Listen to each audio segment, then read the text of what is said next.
Dok, dalam peringatan Hari Kanker Dunia ini bisa dijelaskan untuk kondisi umum kanker di Kabupaten Trenggalek seperti apa, Dok? Ya. Jadi kalau kita bandingkan kasus kanker ini yang melewati puskesmas yaitu tahun 2022 ini ada 801 kasus yang terdiri atas 276 kasus atau 34% kasus itu adalah kanker payudara. Kemudian ada 88 kasus atau 11% kanker usus. Kanker usus itu mulai dari seluruh usus ya, dari atas sampai dengan yang bawah. Jadi, kemudian berikutnya yang peringkat 3 adalah kanker serviks atau mulut rahim, 67 kasus atau 8%. Baru kemudian yang keempat adalah kanker rahim. Kanker rahim atau 40 kasus atau 5%. Baru yang kelima nanti adalah nasofaring. Nah, untuk tahun 2023 ini ada 974 kasus ya. Ini orang ya, bukan kunjungan. Jadi satu orang bisa berkunjung berkali-kali tapi orang. Di mana untuk kanker payudara menduduki peringkat pertama yaitu payudara 129 kasus atau 13%. Jadi kalau kita bandingkan 2022 tadi angkanya lebih menurun karena semakin variasi kanker itu semakin tinggi. Kemudian yang kedua kanker rahim, yang kedua kanker usus 81 kasus atau 88%. Kemudian kanker mulut rahim 71 kasus atau 7%. Yang keempat nasofaring, jadi angkanya dengan 42 kasus atau 4%. Ini yang ditangani di rumah sakit. Kalau ditangani di rumah sakit tahun 2022 itu ada 183 kasus atau orang. Kemudian 2023 ada 153 kasus atau orang. Nah, kalau kita lihat ini penanganan di rumah sakit ini masih sangat kecil karena memang rumah sakit Trenggalek bukan merupakan center untuk penanganan kasus kanker.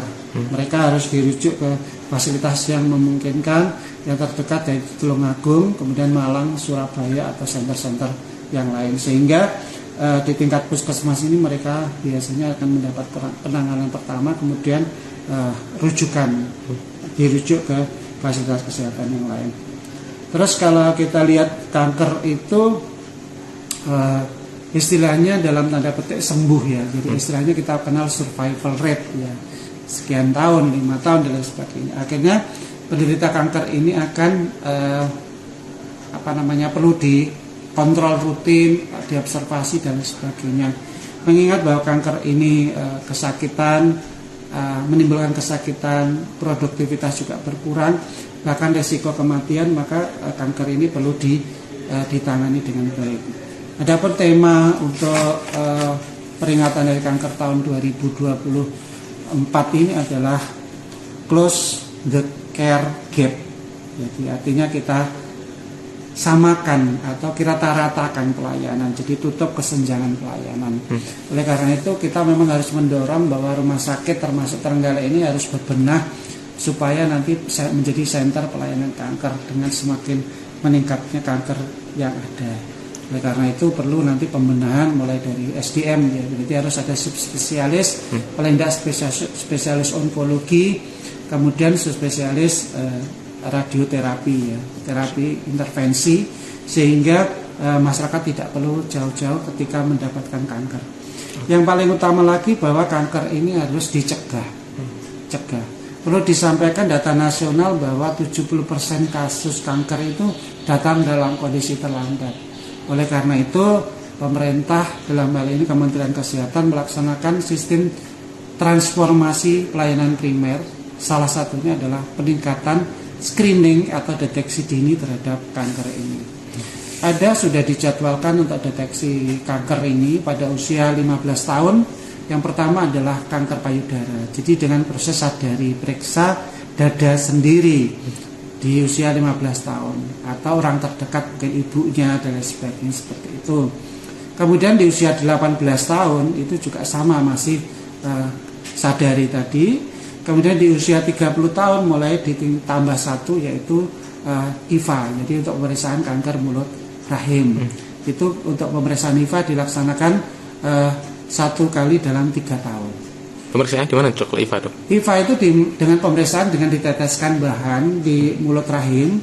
Apabila di situ ada perubahan, nah di situ kelihatan dia positif atau negatif. Jika dia positif, dilakukan terapi dengan dilakukan cryo ya, di cryo, atau kemudian dilanjutkan dengan pemeriksaan pap smear. Pap smear nanti dia dihapus, diusap, kemudian dihapuskan pada kaca pemeriksaan, kemudian nanti akan dilakukan pemeriksaan pap smear apakah dipastikan dia kanker atau hanya proses radang yang lainnya. Seperti itu cukup dilakukan 3 tahun sekali. Kemudian di usia 40 tahun harus ditambah lagi pemeriksaannya selain payudara juga kanker paru-paru dan kanker usus, itu minimal 1 tahun sekali. Jadi kanker paru-paru nanti dilaksanakan dengan ronsen, kemudian usus dengan colok dubur seperti itu. Kemudian usia 50 tahun masih sama. Kemudian di usia 60 tahun itu juga dilaksanakan hampir sama seperti itu. Jadi semuanya harus dilakukan screening.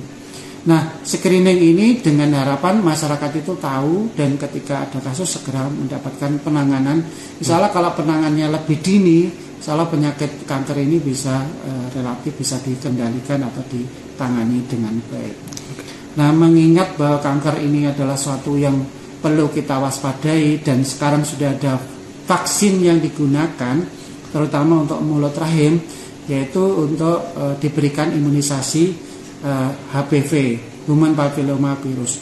Jadi proses vaksinasi sekarang ditingkatkan dari 11 ditingkatkan menjadi 14. Salah satunya adalah HPV atau kanker mulut rahim ini. Nah, dilaksanakan untuk setiap anak kelas 5 dan kelas 6 SD. Jadi dilakukan sebanyak dua kali seperti itu. Oke. Kalau yang untuk 11 dari 4 jadi 14 itu apa aja dok yang tiga? Tambahannya yaitu HPV tadi, kemudian PCV, satu lagi rotavirus tambahannya. Jadi 3 itu. HPV, PCV dan rotavirus. PCV itu untuk pneumonia.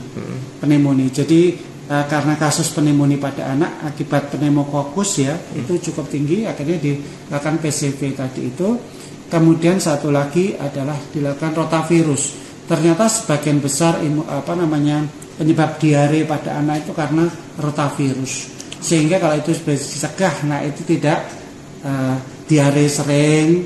Akibatnya kalau diare sering tentunya gizinya akhirnya berembet pada status gizi buruk bahkan stunting.